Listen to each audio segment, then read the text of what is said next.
I wish the best for Rachel Zegler in her singing career, but please stop acting.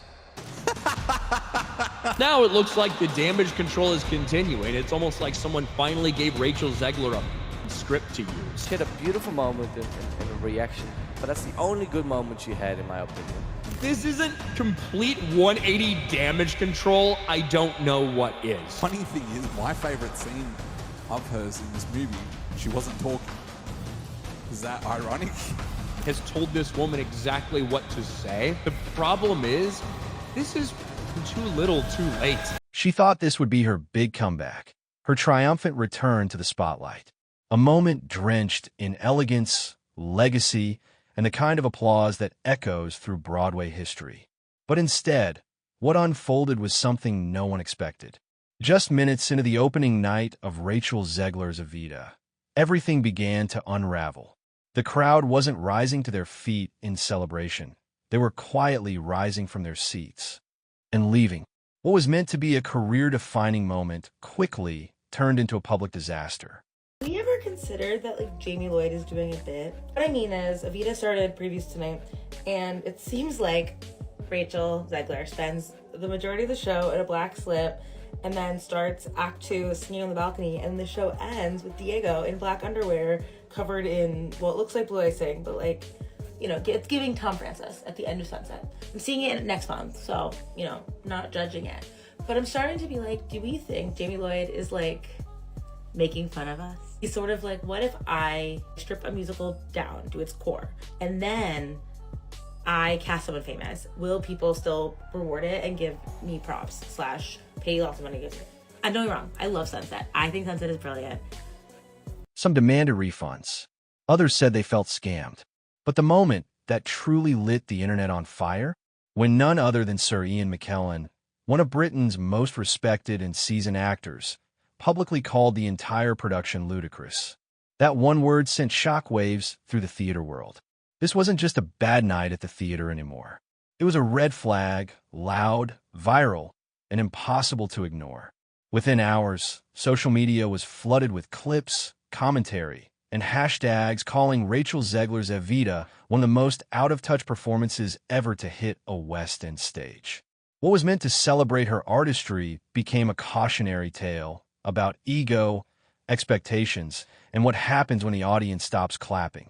A famous millionaire in her early 20s, she's completely out of control and out of touch with how things actually are. I can't be the only one that thinks it's very odd that she's going to get paid hundreds of thousands, if not millions of dollars, to play make-believe and then also demand for money to come to her years after the fact. And at the center of the chaos, a so-called woke reimagining of a classic, a $250 screen broadcast, and a now infamous balcony stunt that, according to critics, had nothing to do with honoring Eva Perón and everything to do with protecting Rachel Zegler's image. But that was just the beginning. After a rocky year in Hollywood, with her Snow White remake costing Disney over $250 million and receiving almost nothing but backlash, Rachel Zegler decided to pivot, this time back to her theatrical roots. She relocated to London and took on the lead role in Evita, a part once held by legendary performers like Elaine Paige and Madonna. For context, Madonna's performance in the 1996 film even earned her a Golden Globe. So expectations were sky high. And while some say Rachel is delivering vocally, the production choices surrounding her performance have stirred major controversy. One decision, in particular, left audiences stunned. Instead of performing the show's most iconic number, Don't Cry for Me, Argentina, inside the theater for the paying audience, Rachel stepped outside, onto a balcony, and sang to the public for free. The result? Over 600 people gathered in the street to watch. Impressive? Maybe. But inside the theater, paying fans, some of whom shelled out up to $500 for their seats, were furious. Why? Because they weren't seeing Rachel perform live. They were watching a screen, a live broadcast, while the main event happened outside. To them, it felt like a bait-and-switch, a viral publicity stunt disguised as art. And for many, it was the final straw. Rachel Zegler definitely didn't get the most love in movie theaters this year, where Snow White movie cost Disney $250 million, so she decided to pivot her career back to doing theater, but now she's getting hate for that as well. And now Rachel Zegler is living in London doing the play Evita, where she is playing the lead, and there's been a lot of iconic actresses to have that part before, like Elaine Paige and Madonna. The play Evita, probably the most famous song is Don't Cry For Me Argentina, which was performed by Madonna in the 1996 movie that actually got her a Golden Globe win. So now Rachel Zegler's performing, and she is doing an amazing job, but a lot of people don't like how her and the play decided to organize this. But they've organized it so instead of Rachel Zegler singing inside the theater for the people who paid money for the ticket, she actually goes outside and sings on the balcony where people who didn't pay anything, and they've actually gotten crowds of over 600 people. But the problem is the people actually in the theater are really pissed off about it because tickets are going for as high as $500, but they're actually just watching a live stream of Rachel Zegler singing for a bunch of people who didn't pay anything. And to be fair, this wasn't entirely Rachel Zegler's decision, but she did support the idea saying it makes the play for everyone. Well, except for actually the people who paid money to see it, which is kind of a problem. But with that, I'm Charles Paul. Please subscribe to learn something. For the crowd gathered outside, it looked like a gift, a once-in-a-lifetime moment. Rachel Zegler, live on a balcony, singing Don't Cry For Me Argentina, not on screen, not behind a paywall, but right in front of them. Free, magical even.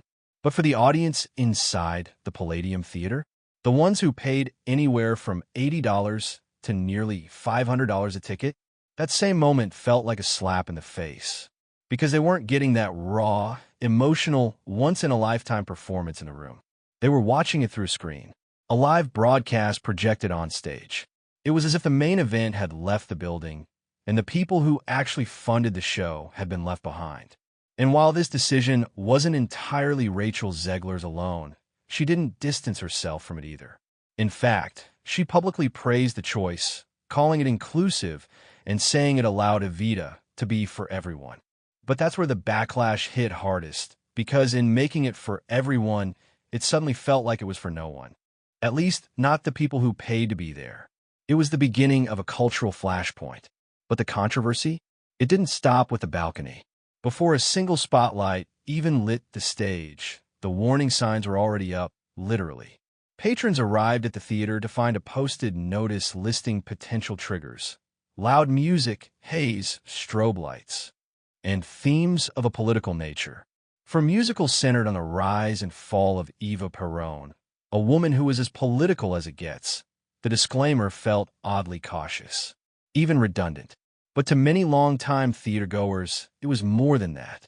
It was symbolic, because theater, by its very nature, is political, especially Evita. And when you start warning people about politics in a political musical, what are you really doing? Theater purists and critics were quick to pounce. Social media lit up with sarcastic takes. Should we get a content warning for Shakespeare next? Please alert me in advance if the fandom of the opera might emotionally damage me. But it wasn't just anonymous Twitter users. The backlash hit the highest levels of the theater world. Sir Ian McKellen, arguably the most respected stage actor alive, spoke out, calling the entire idea ludicrous. And when he speaks, the industry listens. He said plainly, theater is meant to challenge you. It's supposed to provoke, to inspire, to shock. That's the point. His comments struck a chord, because they weren't just about Evita. They were about the direction of modern theater, and a creeping sense that bold, unapologetic storytelling is being diluted in favor of palatability. The conversation quickly evolved, no longer just about Rachel Zegler or her performance, but about the industry itself. What are audiences paying for? What are they being protected from? And when does inclusion start to feel like exclusion to those who made the effort to show up? And for Rachel, this wasn't happening in a vacuum. It came on the heels of months of online backlash, first over a controversial Snow White press tour, then over leaked footage and tone-deaf interviews that many felt painted her as out of touch. Her decision to shift to theater was seen by many as a redemption arc, a way to reconnect with audiences through raw, unfiltered performance. Instead, it became a lightning rod for even more division. To her fans, Rachel is still a once-in-a-generation talent, a powerhouse voice with a modern sensibility. But to her critics, she's now the face of a growing disconnect between performers and audiences, where the experience is curated more for viral optics than for the people who actually show up. The irony? Eva Perón herself was beloved for her connection to the masses. She rose to power not by hiding behind glass or standing on balconies singing at strangers, but by walking among her people. Evita is, at its core, a show about presence, authenticity, and that's exactly what many felt was missing here. The screen, the balcony, the stage spectacle for social media. All of it felt like the opposite of what the role demands. Sir Ian McKellen didn't just criticize the warning signs, he offered a masterclass in what theater should be. He told audiences bluntly, go to the playhouse, watch it, then decide if it was rubbish or if it wasn't. And if you can't afford the theater, go to the movies. Can't afford movies?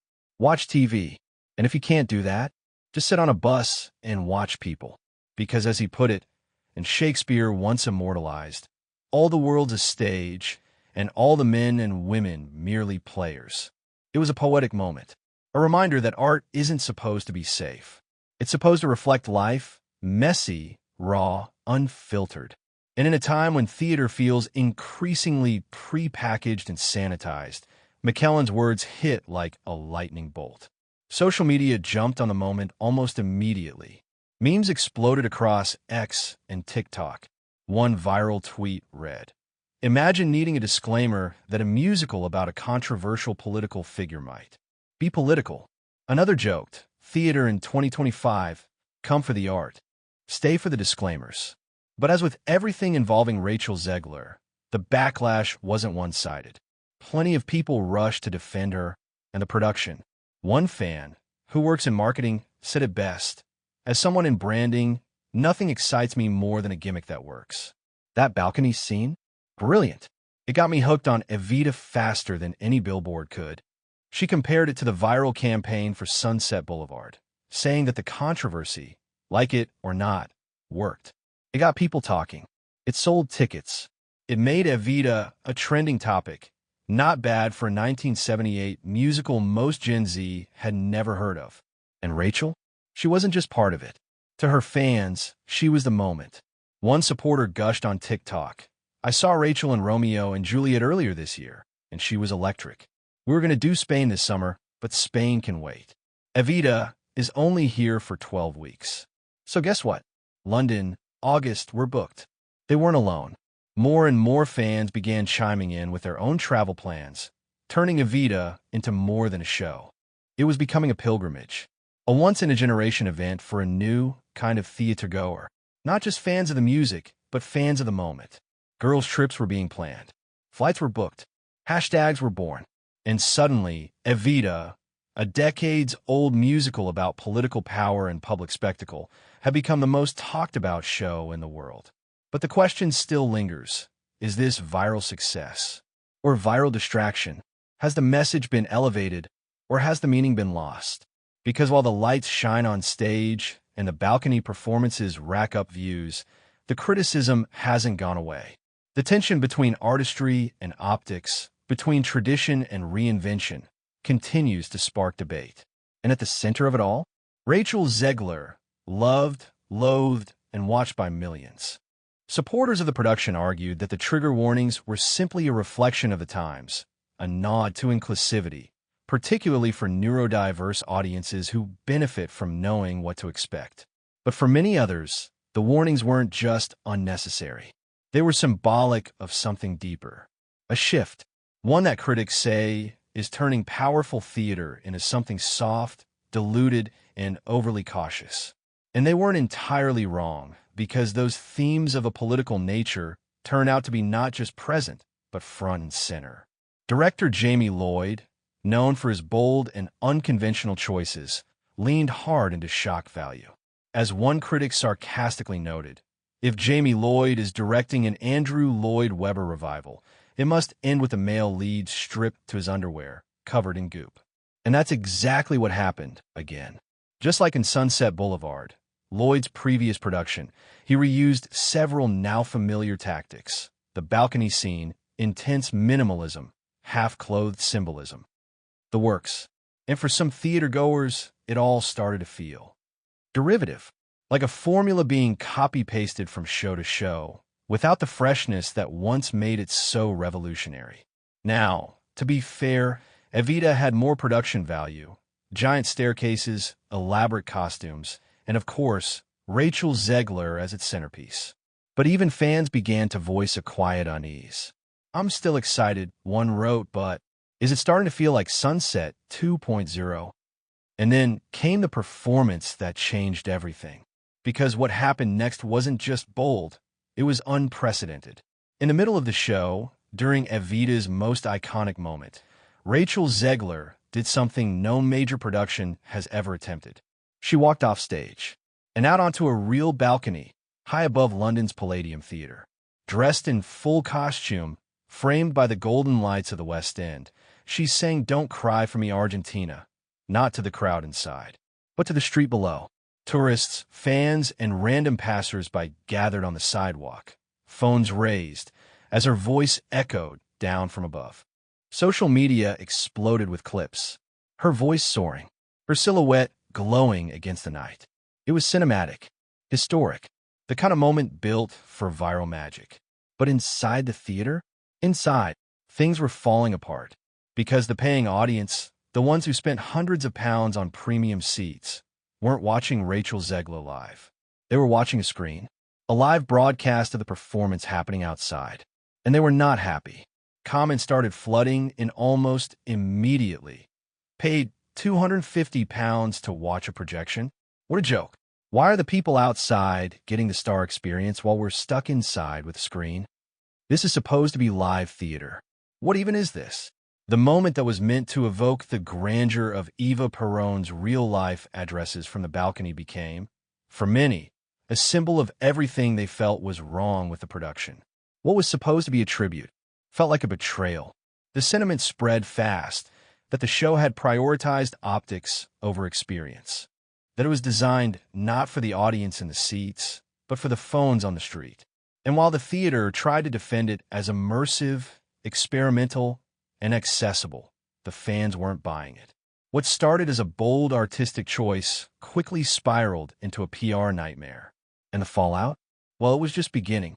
She thought it would be her comeback moment, a grand return to the stage, wrapped in elegance, legacy, and roaring applause. Instead, it exploded into chaos.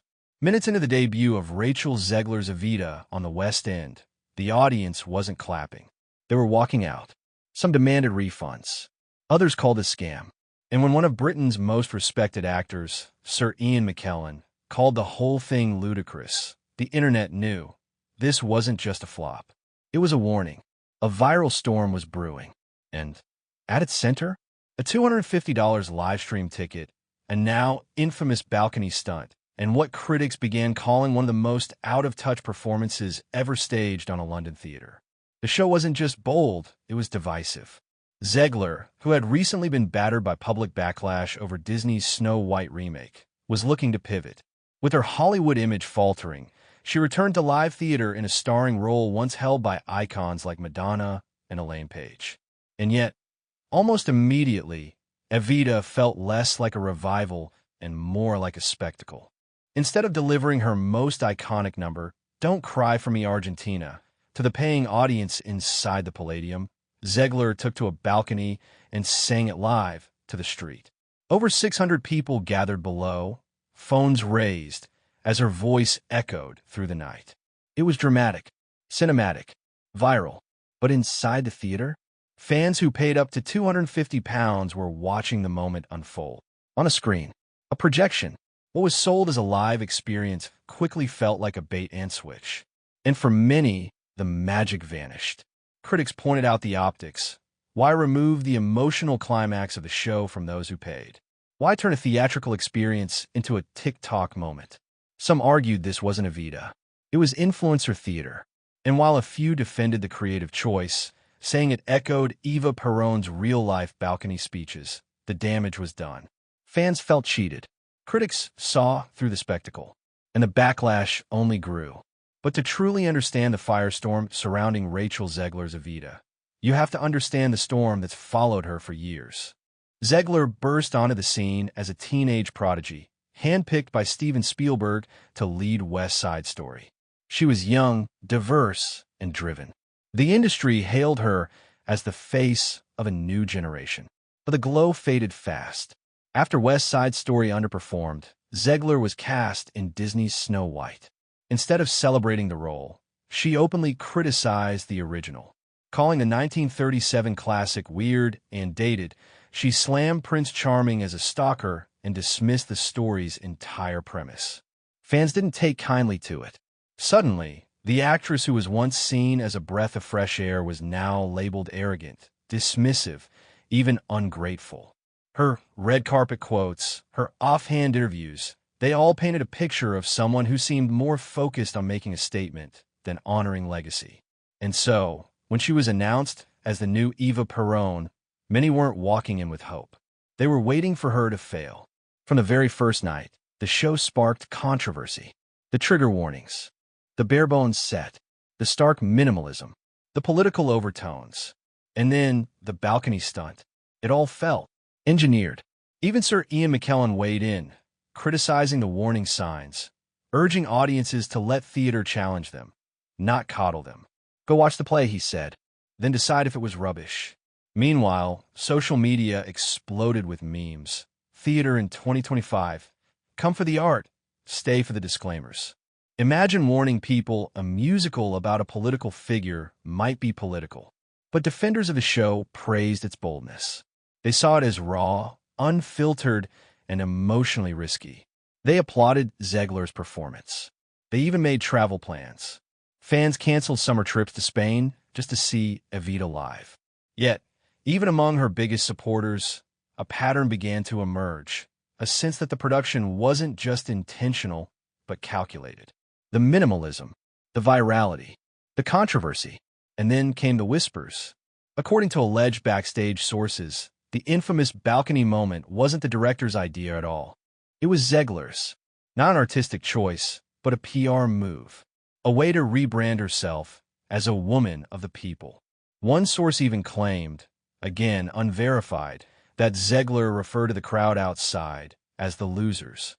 As in, let's do it for the losers. At least they'll get to see me for a bit. Whether true or not, the damage was done. It felt believable. And in the court of public opinion, that was enough. Critics began calling the show a Trojan horse, political messaging on the outside, but inside, a desperate attempt at image rehab.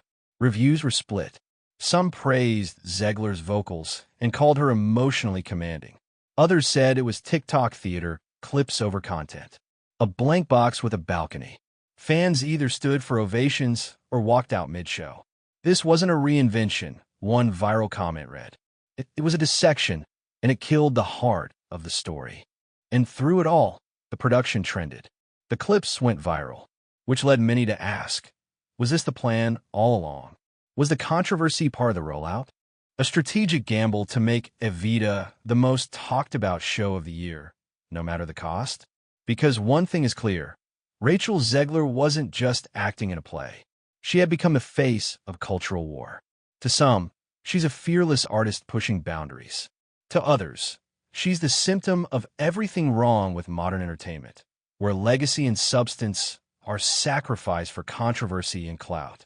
Either way, one thing's for sure, the audience, they're not quiet, they're paying attention, and they're not easily fooled. So what happens now? Will Evita survive the backlash and sell out shows?